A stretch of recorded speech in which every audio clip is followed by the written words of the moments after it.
ሰላም ሰላም ውዶችዬ እንዴት ናችሁልኝ? እንግዲህ እንደምታዩት ዛሬ የምናዘጋጀው ቆንጆ የትግራይ ሽሮ ነው ማለት ነው። ያው እንደምታዩት ሽምብራ ብቻ ነው የማዘጋጀው። አብዛኛው ጊዜ ሽምብራ ነው የምናዘጋጀው ማለት ነው። ውሃ ላያነሳ ይችላል ግን በጣም ነው የሚጣፍጠው። እንግዲህ ሽምብራው እንደምታዩት በደንብ ማጠብ አለብን። አጋጣሚ ሆኖ ይሄ እንኳን ንጹህ ነው፣ ግን ያው ቆሻሻ ሊኖረው ስለሚችል በደንብ ማጠብ ይኖርብናል ማለት ነው። እናም ሽራችን ቆንጆ የሚያጣፍጠው ንጽህናውና የምንጠቀመው ቅመማ ቅመሞች ናቸው ማለት ነው። ይህንን ተከትላችሁ በደንብ ከሰራችሁ በጣም ነው የሚጣፍጠው። ስለ እውነት ታመሰግኑኛላችሁ። እዚህ ጋር የተዘረዘሩትን በደንብ ለመከተል ሞክሩ ማለት ነው። እና ሽምብራችን እንደዚህ እናሰጠዋለን። አንድ ቀን ተኩል ነው በደንብ የደረቀልኝ እኔ ማለት ነው።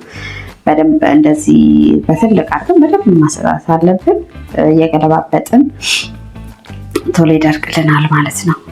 እንደዚህ አድርገን ሽምብራችንን እናሰጠዋለን ማለት ነው። እናም ደግሞ እዚህ ላይ አደራ ልላችሁ የምፈልገው የቆየ ሽምብራ እንዳትገዙ አደራ። ትኩስ አይታችሁ ወዲያው ተቆልቶ የተባለ መሆን አለበት ማለት ነው። የቆየ ሲሆን ጣዕሙን በዛው ልክ ስለሚያበላሸው እኔ እንዳጋጣሚ እዚህ ላይ ምን አደረኩኝ መሰላችሁ? ሞቅ አድርጌዋለሁ። ትኩሱን ንጹህ ከሆነ ወይም ራሳችሁ ካላችሁት ማጠብም ላያስፈልጋችሁ ይችላል። ግን ይህንን ልክ እንደደረቀልኝ ትንሽ ምጣድ ላይ ሞቅ አደርገዋለሁ ማለት ነው ሁሉንም። ምክንያቱም አጥቤ አድርቄዋለሁ፣ ግን ትንሽ ሞቅ ማለት አለበት ጣዕሙ በደንብ እንዲወጣልን ማለት ነው።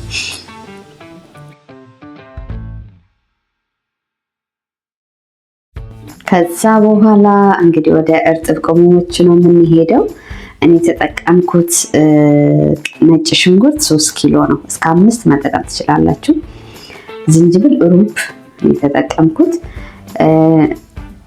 ቀይ ሽንኩርት 2 ኪሎ በደንብ እንደዚህ እንደምታዩት ልጣችሁ። ከዛ ትንሽዬ ሮዝመሪ ትንሽዬ በስብላ እንጨምራለን ማለት ነው።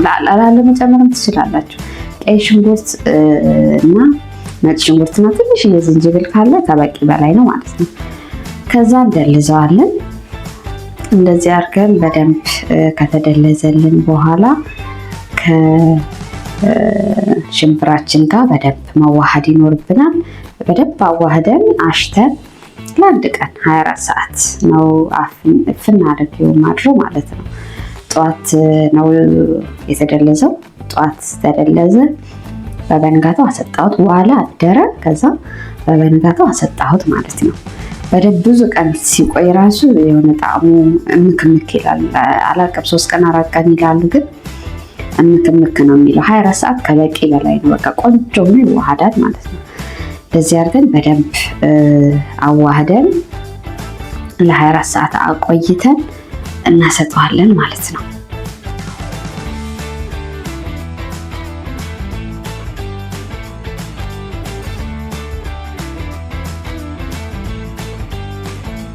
እዚህ ጋር እንግዲህ የተደለዘውን በደንብ አሽተን ይኸው እንደዚሁ በደንብ ተብሏል ማለት ነው። እንደምታዩት ልክ ይሄ ከ24 ሰዓት በኋላ ነው ማለት ነው እንደዚህ ሆኖ።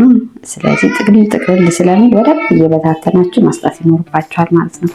የተጠቀለለ ነገር ይኖረዋል፣ ምክንያቱም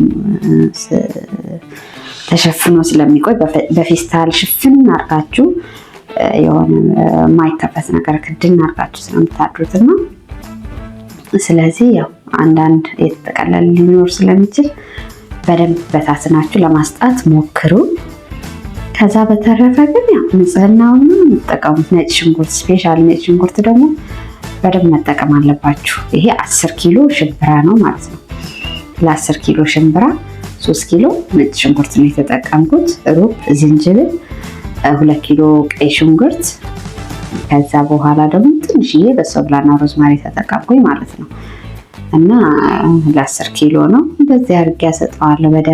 በደንብ ዘርግት አድርጋችሁ በደንብ ማስጣት ይኖርብናል ማለት ነው።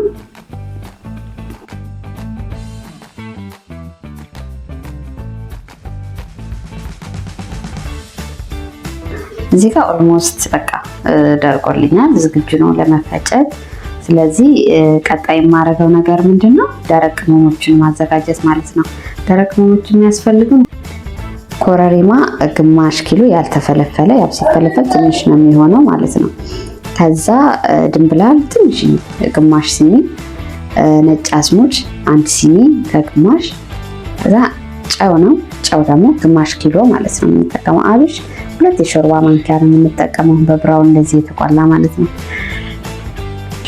ሌላው ገውዝ ነው። ገውዝ 6 ፍሬ እንጠቀማለን ማለት ነው። ከዛ ካገኛችሁ ሞቅሞቆ በጣም አሪፍ ነው። ሞቅሞቆ ከተገኘ አሪፍ ነው። ከዛ ከሙን 1 ሲኒ እንጠቀማለን፣ ያልሞላ 1 ሲኒ ማለት ነው፣ በደንብ ሳንሞላው እና እነዚህ ተጠቅመን ከነዚህ በጣም ወሳኝ የሆኑት ኮረሪማ ትንሽዬ፣ ነጭ አዝሙድ ትንሽ፣ ገውዝ ካገኛችሁ ጥሩ፣ ካልሆነ ጨው። ሌላ ብዙም ይሄን ያክል እንትን አይደለም። የሚያስፈልገው ነጭ ሽንኩርት ነው ሞር። እነዚህ ቅመማ ቅመሞች ትንሽ እንጠቀማለን ማለት ነው። ፋይናሊ ሽሮአችን እንደዚህ ደርሰዋል። እንደዚህ ከተፈጨ በኋላ ከለሩ ሁሉ ነገሩ እንዴት እንደሚያምር በጣም ነው የሚጣፍጠው። በዛ ላይ ትወዱታላችሁ፣ ሞክሩት። በዚህኛው መልኩ ትወዱታላችሁ እያስባለሁ። ይሄ ይመስላል የመጨረሻ ዱቄቱ ማለት ነውና ኢቭን ከለሩ በጣም ነው የሚያምረው። እንደዚህ አድርገን ሞክረነዋል። በጣም ነው የሚጣፍጠው። እንደው ምንም ነገር አላረኩበትም። ትንሽ ዘይትና ጨው አድርጌ ነው የሰራሁትና በጣም ነው የሚጣፍጠው። ትወዱታላችሁ። ወዳችኋለሁ። ባይ ባይ።